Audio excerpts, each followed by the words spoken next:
오늘 함께 나눌 하나님 말씀의 제목은 생각을 어둡게 하는 말, 또는 동시에 생각을 밝게 하는 말이라는 제목으로 하나님 말씀 함께 상고하시겠습니다. 어, 누구든지 그 말에는 어둠이 담겨 있거나 또는 빛이 담겨 있기 마련입니다. 그래서 그 말을 주고받을 때마다 그 생각과 마음이 어두워지는 경우도 있고, 그 말을 주고받을 때마다 빛이 점점 광명하게 드러나는 경우도 있습니다. 저는 우리 이 말씀을 통하여서 목사인 제가 설교할 때마다 우리 교회가 또 성도님들의 심령이 광명한 빛으로 채워주시기 위해서 저는 간절한 마음으로 기도하고, 또 우리 성도님께서 기도해 주시는 줄로 믿습니다. 또 뿐만 아니라 우리 성도님들의 입술에서 나오는 모든 말이 어둠을 물리치는 예수의 빛으로 충만하게 되시기를 축복합니다. 너무너무나 이 시대가 너무나 그것을 기다립니다. 수많은 사람이 그것을 기다리고 있어요. 본인들도 모르지만 주께서 저와 여러분들을 그렇게 사용하실 줄로 믿습니다. 그러한 부분에 있어서 오늘 본문이 2절이 매우 중요합니다. 우리 2절 말씀 같이 한번 읽어보겠습니다. 시작. 무지한 말로 생각을 어둡게 하는 자가 누구냐. 주님의 첫 번째 일성이에요. 욥에 대한 하나님의 제일 첫 번째 말씀, 무지한 말로 생각을 어둡게 하는 자가 누구냐. 여기서 이 무지하다라는 말에 중요한 전제가 있어요. 본인이 무지한 줄도 모르고 무지한 말을 하는 자가 누구냐는 뜻이에요. 무지한 사람을, 자기가 무지하다는 걸 아는 사람은 그 무지함을 감추기 위해서 입을 닫습니다. 그렇죠. 그런데 무지한 사람은 무지한 것을 모르기 때문에 그 무지한 채로 자기가 알고 있다, 자기는 자기는 지식이 있다, 자기는 잘 판단한다 라고 생각하는 사람은 자기가 무지한 걸 모른다는 것이죠. 그런데 그런 사람의 말이 어떻다? 생각을 어둡게 한다는 것입니다. 주님이 욥을 향하여 입을 여시면서 가장 먼저 하신 이 말씀, 욥의 이 말이, 또 세 친구들과 나눈 이 말이 욥과 세 친구들의 말을 점점 어떻게 했다? 생각을 어떻게 했다? 어둡게 했다는 거예요. 하나님의 가장 첫 번째 진단, 내 말이 무지한 자의 말로서 너의 생각과 다른 사람의 생각을 어둡게 하였다. 이게 참 두려운 부분입니다. 욥의 신앙이 시원치 않은 사람이면은 우리가 그럴 수 있겠지만은 욥의 신앙은 당대 최고였습니다. 당대 최고인 사람의 말도 자기가 무지한 줄 모르고 이야기하면서 자기뿐만 아니라 다른 사람의 생각을 얼마든지 어둡게 할 수 있다라는 점이 우리로 하여금 목사인 저부터 참으로 겸손하게 낮추는 귀한 말씀인 것입니다. 어두운 생각이 무지한 말을 만들기도 하지만 하나님 그 반대 상황을 좀 말씀하세요. 우리 안에 어두운 생각이 있기 때문에 무지한 말이 나오기도 하지만 동시에 무지한 말이 생각을 어둡게 한다. 이 하나님께서 이 순서를 이 치환시켜 놓으셨습니다. 얼마든지 그럴 수 있다는 것이죠. 말이 그 사람의 생각의 표현이기도 하지만 그 사람의 생각의 방향을 결정한다는 것입니다. 무엇이? 말이. 네. 내가 생각해서 말하는 것 같지만 그게 아니라는 겁니다. 그것만 있다는 게 아니라 물론 그것도 있지만 내 말이 내 생각의 방향을 결정한다는 것입니다. 내 말이 내 생각이 어두워질 것인지 아니면 밝아질 것인지를 결정한다는 것이죠. 그럼 이제 무지한 말이 뭐냐, 이 말을 좀 생각해 봐야 되겠죠. 무지한 말은 간단합니다. 첫 번째, 하나님에 대한 무지예요. 우리가 지금 욥기 전체에서 계속해서 살펴보고 있는 것, 하나님에 대한 부분적 지식, 하나님에 대한 무지, 하나님에 대한 무지로부터 발생하는 이 하나님에 대한 무지는 뭐냐, 하나님 자체가 어떤 분이신지. 우리는 그래서 사도신경 신앙 고백을 참 귀하게 함께 공부했습니다. 그래서 하나님이 어떤 분이신지를 그래도 간추려서 삼위일체 하나님이심을 우리가 발견했던 거죠. 하나님 자체가 어떤 분이신지, 또 하나님의 사역이 무엇인지, 또 하나님이 앞으로의 계획이 무엇인지, 하나님 자체가 어떤 분이신지, 그리고 하나님이 지금 현재 하고 계신 사역이 무엇인지, 그리고 하나님의 미래 장차의 계획이 무엇인지를 그것에 대한 무지, 그게 바로 하나님에 대한 무지라는 것이죠. 동시에 우리가 계속해서 나누고 있지만 하나님에 대한 무지는 누구에 대한 무지로 발전되느냐? 사람에 대한 무지로 나아가게 됩니다. 그 사람 중에 대표적인 게 누구겠습니까? 자기예요, 자기. 자기에 대한 무지예요. 자기가 무슨 생각으로 이 말을 하고 있는지 모르는 겁니다. 자기가 무슨 생각으로 내가 내 이 생각이 어디로부터 왔는지도 모르고 그냥 말하는 것입니다. 우리는 이 부분에 십자가로서, 예수의 십자가로서 이 부분이 깊이 깨져야 될 사람들입니다. 저부터, 목사인 저부터 내가 무슨 생각으로 말하고 있는지 이게 분별이 되어야 상대방이 무슨 생각으로, 그 생각을 누가 밀어냈는지를 분별하고, 그 분별함으로써 그 견고한 악한 영들의 견고한 진을 깨트릴 수 있는 그런 영적인 싸움이 드디어 시작이 되게 된다는 것입니다. 그러면 이제는 우리가 반대말을 좀 생각해 봐야 되겠죠. 지식이 있는 말은 무엇인가? 무지한 말은 무엇인가를 살펴봤던, 지식이 있는 말은 무엇인가? 네, 지식이 있는 말 바로 하나님에 대한 지식입니다. 그리고 하나님에 대한 지식에 비추어서 나에 대한 지식, 야, 내가 얼마나 크고 더러운 죄인인지에 대해서 성경을 통하여서 구체적으로 말할 수 있는 것입니다. 구체적으로 내가 깊이 깨닫는 것입니다. 뿐만 아니라 내가 하나님 앞에서 얼마나 존귀한 자인지, 내가 하나님 앞에서 얼마나 크게 쓰임받을 자인지에 대해서, 이게 항상 같이 가야 됩니다. 항상 같이 가야 됩니다. 자기에 대한 하나님 앞에 극도의 아주 겸손, 동시에 하나님 앞에서 하나님의 자녀로서의 담대함, 항상 같이 가야 됩니다. 항상 같이. 이게 바로 빛의 말인 것이죠. 듣는 자에게 빛을 비추고 또 내 마음속에 있는 어둠을 몰아내는 말이 내 입에서 나가는 것입니다. 내 안에는 주님이 주신 능력이 있는 줄로 믿습니다.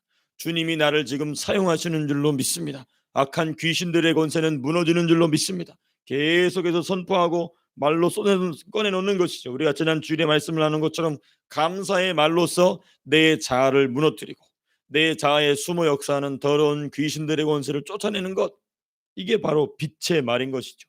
제가 우리 스승님들의 설교를 듣다가 이런 간증을 하나 들은 적이 있어요. 어떤 간증이느냐, 어느 부흥회를 가셔서 이제 기도하려고 그러는데 처음 가는 이제 부흥회 장소입니다. 근데 그 기도하는 중에 환상 중에 누가 나타나냐면 그 교회에 이 나이가 많은 여자 전도사님인데, 그 여자 전도사님이 교회의 성도들한테 전화하는데, 전화하는 순간 그 여자 전도사님의 전화를 받는 사람들이 시커멓게 변한다는 거예요. 전화를 받는 사람마다, 여자 전도사님이 전화를 걸어서 전화를 그 받는 사람마다 시커멓게 변하는 거예요. 이게 바로 뭐냐? 사람의 마음을 시커멓게 만드는, 생각을 어둡게 만드는 말이 얼마든지 예수 믿는 사람들 안에서도 존재할 수 있다는 것입니다. 이게 참으로 두려운 부분인 것이죠.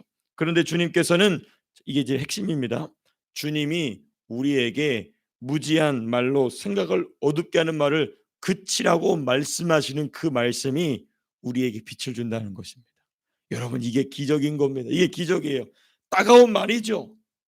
내 마음이 찔리는 말이죠. 자존심이 상하는 말이 될 수도 있습니다. 목사에게는 치명적인, 설교하는 목사에게는 치명적인 말인 것입니다. 목사는 일대 다수에게 얘기하기 때문에 일대 다수의 마음을 어둡게 만들 수 있다는 것입니다. 근데 주님이 그것을 이 말씀으로 깨닫게 하시면 벌써 그 말씀 자체가 내 마음에 들어와서 부딪히는 순간 빛의 스파크가 나기 시작하는 것입니다. 이러한 일이 우리 성도님들께서 누군가에게 말을 할 때, 그냥 이 슈퍼마켓에서 인사하는 말에도 이 빛의 역사가 나타난다는 것입니다. 그렇게 주님이 우리 성도님들을 사용하고 계신 줄로 믿습니다. 더욱더 충만하게, 더욱더 크게 쓰임 받게 되시기를 주님의 이름으로 축복합니다. 이게 바로 빛의 말의 능력인 것이죠. 주님은 욥에게 이 빛의 말을 넣어주고 싶으셨기 때문에 가장 욥에 대한 일성이, 무지한 말로 생각을 어둡게 하는 자가 누구냐라고 책망하시면서 시작하시는 바로 하나님의 사랑인 것입니다. 하나님의 사랑, 저것을 빛으로 바꿔주기 위한, 그 안에 있는 어둠을 몰아내기 위한 하나님의 사랑의 열심이 지금 책망으로서 욥에게 이 말씀이 나가고 있는 것입니다. 자, 그리고 나서 이제 11절 4절부터 11절 본문의 두 번째 부분입니다. 이 4절에서부터 11절까지는 하나님은 자연 세계의 시작이시다. 자연 세계의 출발점이신 분이 바로 누구시냐? 하나님이심을 스스로 드러내시고 계십니다. 하나님의 자기 계시인 것이죠.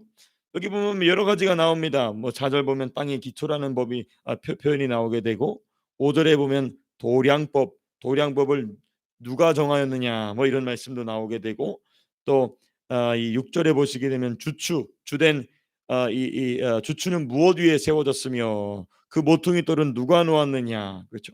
또 밑으로 쭉 내려서 8절 보시면 바다의 모태 바다가 시작된 점이 있다는 것이죠. 또 구름으로 만든 옷은 누가 만들었느냐, 또 흑암으로 만든 강보는 누가 만들었느냐, 뭐 등등 쭉 이런 하나님께서 자연 세계의 출발과 그 경계를 하나님께서 정하신 분이심을 저 드러내고 있습니다. 자, 근데 이제 뭐 중요한 부분이 무엇이냐면 창세기는요 하나님이 천지를 창조하시고 하나님이 피조물을 보신 뒤에 뭐 하셨다고 하셨냐면은 기뻐하셨다고 그랬어요. 기뻐하시고 그 마음에 이 하나님 보시기에 매우 좋았더라. 하나님 기뻐하셨어요. 그 만물을 창조하시고 그 창조물을 기뻐하신 하나님이 지금 뭐 하고 계시냐면 지금도 동일하게 그 피조물들 창조 세계를 유지하시고 관리하고 계신다는 것입니다. 근데 우리가 조금 더 깊이 있게 묵상을 좀 전진시켜야 된다면 이게 뭐냐면 나아가 하나님께서 모든 자연 세계의 시작이 되신 것처럼 하나님은 욥이라는 사람의 존재의 시작도 되신다는 것입니다. 자, 그럼 이제 우리는 무엇을 생각하게 되냐? 그러면 하나님께서 이 자연 세계, 그렇죠? 자연 세계를 지으실 때에도 하나님 보시기에 좋으시고 그것 때문에 하나님이 기뻐하셨다면 누구를 지으실 때에도 욥을 지으셨을 뿐만 아니라 욥을 지으실 때에도 하나님은 뭐 하셨다? 기뻐하셨다는 것입니다. 기뻐하셨다는 것입니다.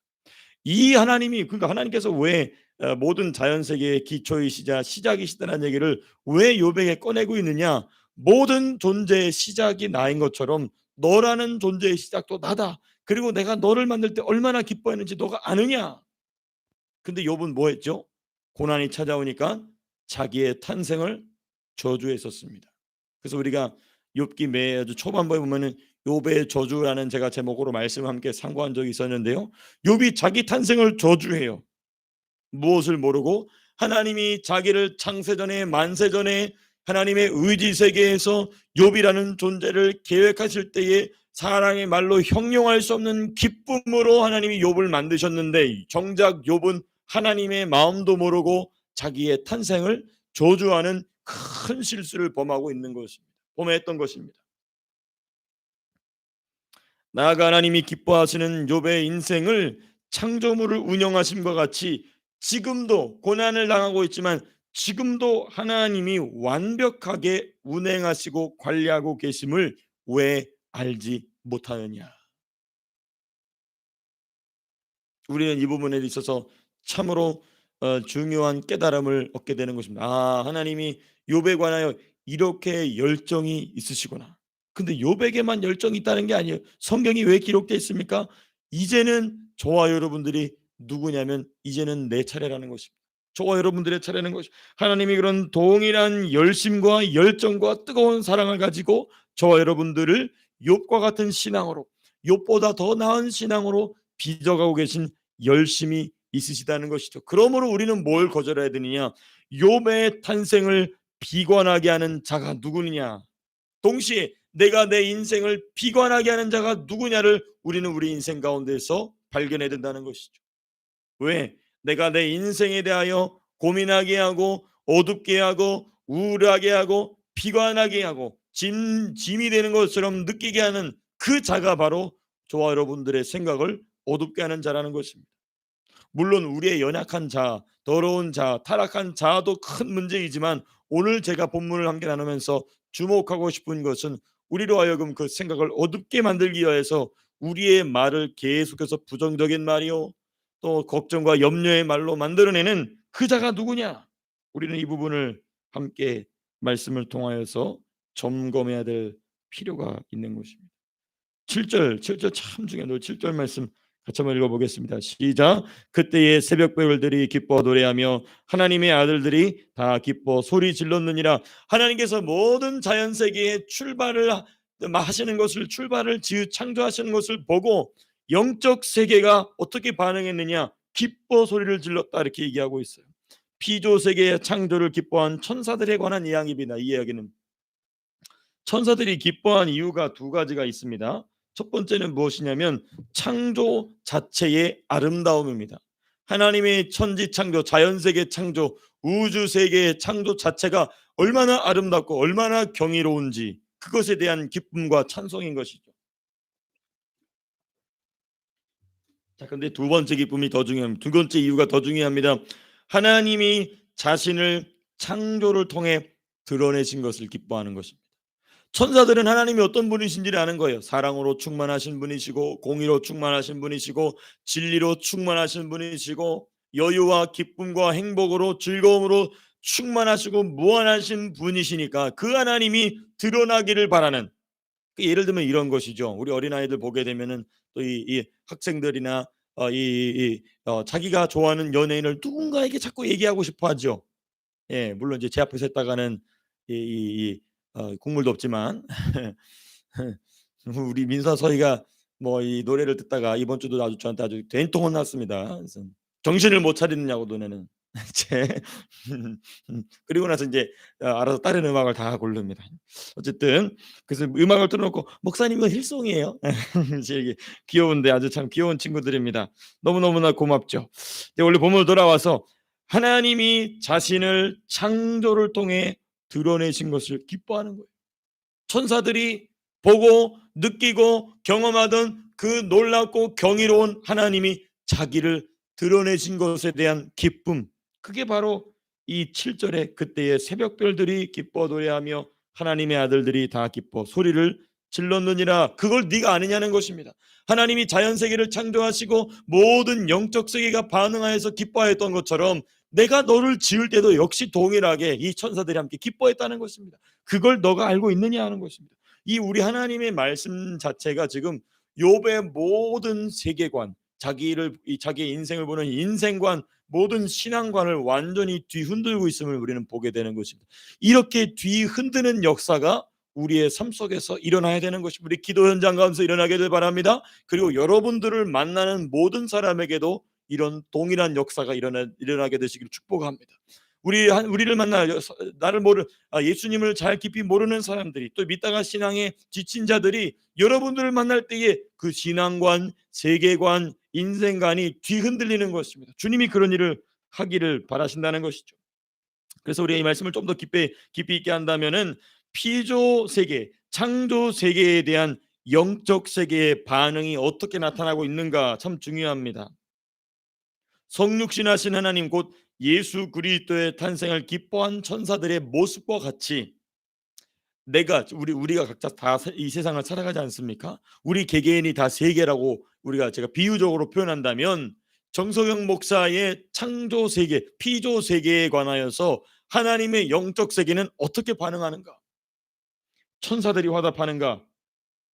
아니면 귀신들이 틈타는가?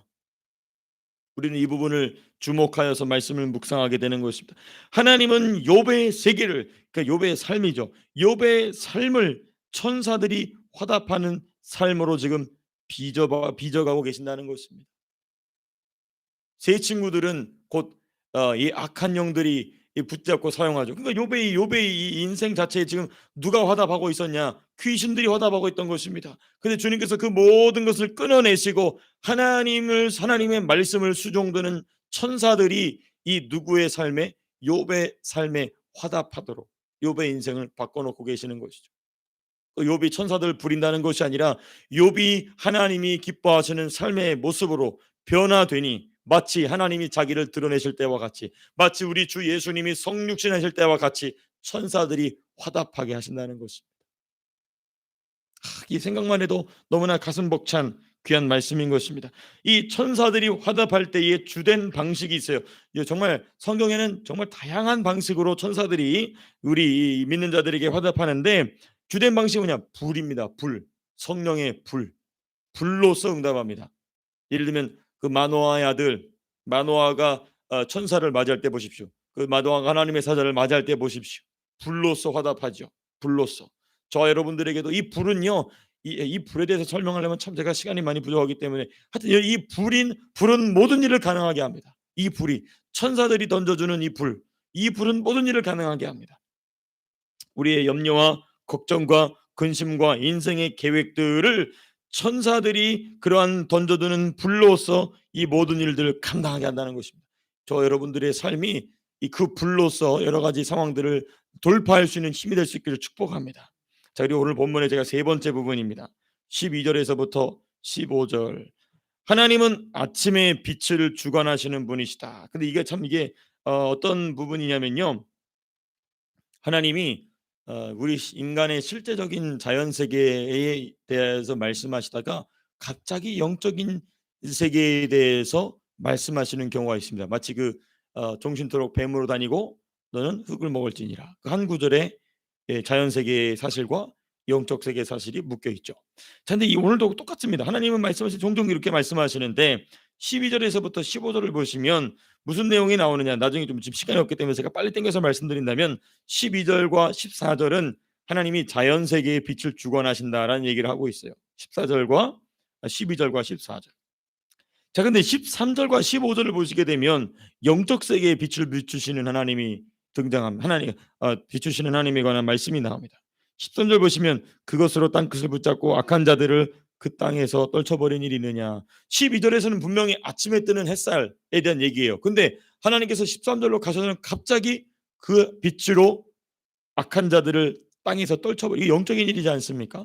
또 14절 보시면 땅이 변하여 진흙이 친 것 같고 그들은 옷까지 나타나되, 이건 자연 세계에 대한 묘사예요. 그리고 15절에서는 또 영적 세계에 대한 얘기 납니다. 악인에게는 그 빛이 차단되고 그들의 높이 든 팔이 꺾이느니라.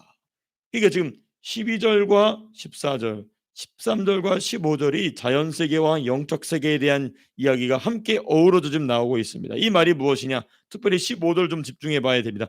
악인에게는 차단되는 빛이 욥에게도 차단되었는가? 그 이야기를 지금 하시고 싶으신 겁니다. 지금 이제 악인이 아닌데 왜 나에게는 고난이 옵니까?에 대한 계속된 논쟁이 있지 않았습니까? 자, 그러면 하나님은 악인에게는 빛으로서 그 악인의 악행을 드러내셔서 멈추게 하시고 그 악인에게는 그 빛이 차단되는데, 내가 너에게 말하고 있음으로써 너에게 향해야 될 온전한 빛이 차단되었느냐? 아니면 여전히 비춰지고 있느냐? 그 질문을 하고 계신 것입니다. 만일 그 빛이 여전히 비춰지고 있다면 너는 하나님 앞에 의인이겠느냐 악인이겠느냐? 그 질문을 지금 욥에게 던지고 계신 것이죠. 만일 아니라면 내가 하나님께 버림받았다라는 욥의 주장이 과연 옳으냐인 것이죠. 자, 그다음에 이제 이 마지막 네 번째 부분이 16절과 21절 역시 똑같습니다. 12절과 15절, 12절에서부터 15절까지 가지고 있는 그 구조와 유사한 구조예요. 분명히 자연 세계에 대한 말씀을 하시다가 갑자기 17절에 보면 이런 표현이 나옵니다. 사망의 문이 내게 나타났느냐? 사망의 그늘질 문을 내가 보았느냐? 이 얘기가 나와요. 이게 뭐냐면 사망의 문은 뭐냐면 욥이 계속해서 뭘 찾았습니까? 수호를 찾았죠.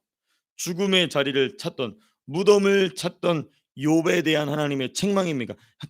너가 정말로 사망을 경험해 봤냐? 너가 정말로 죽음의 문턱을 넘어가 봤느냐? 이 이야기를 좀 하고 계신 것입니다. 자연 세계와 영적 세계의 긴밀한 연결이 되어 있지만은 동시에 지금 하나님께서 욥에게 하시고 싶으신 말씀 무엇이냐? 너가 그토록 찾고 있는 그 사망의 문을 너가 가봤느냐? 가보지 않았는데 왜 아는 것처럼 얘기하느냐? 지금 하나님께서 욥을 책망하고 있는 것입니다. 자, 제가 이제 이 부분에 있어서는 좀 더 깊이 있게 나눠야 될 말씀이 있지만은, 왜냐하면 지금 하나님께서 이 자연 세계에 대해서 얘기하시다가 갑자기 영적 세계를 얘기하시거든요. 그 이야기는 뭐냐면은 이 자연 세계와 영적 세계가 아주 긴밀하게 연결되어 있다는 것입니다. 그런데 너는 이 긴밀하게 연결되어 있는 것을 알지 못하고 왜 그런 말을 하고 있느냐에 대해서 조금 더 나눠야 될 말씀이 있지만은 시간이 지나갔기 때문에 또 나중에 또 우리가 또 자세하게 이 부분에 대해서 함께 말씀을 묵상하도록 하겠습니다. 말씀을 맺도록 하겠습니다. 오늘 말씀에 함께 나눈 제목처럼 저와 여러분들의 말이 나의 생각을 밝게 하고 내가 만나는 사람의 생각을 밝게 하는 말이 되어서 주님이 지금 욥에게 하시고자 하시는 일과 같은 놀라운 그 인생관이요 또 이 신앙관이 온전히 변화받는 일을 위한 통로로 쓰임받는 저 여러분들 되시기를 주님의 이름으로 축복합니다. 기도하고 마치겠습니다.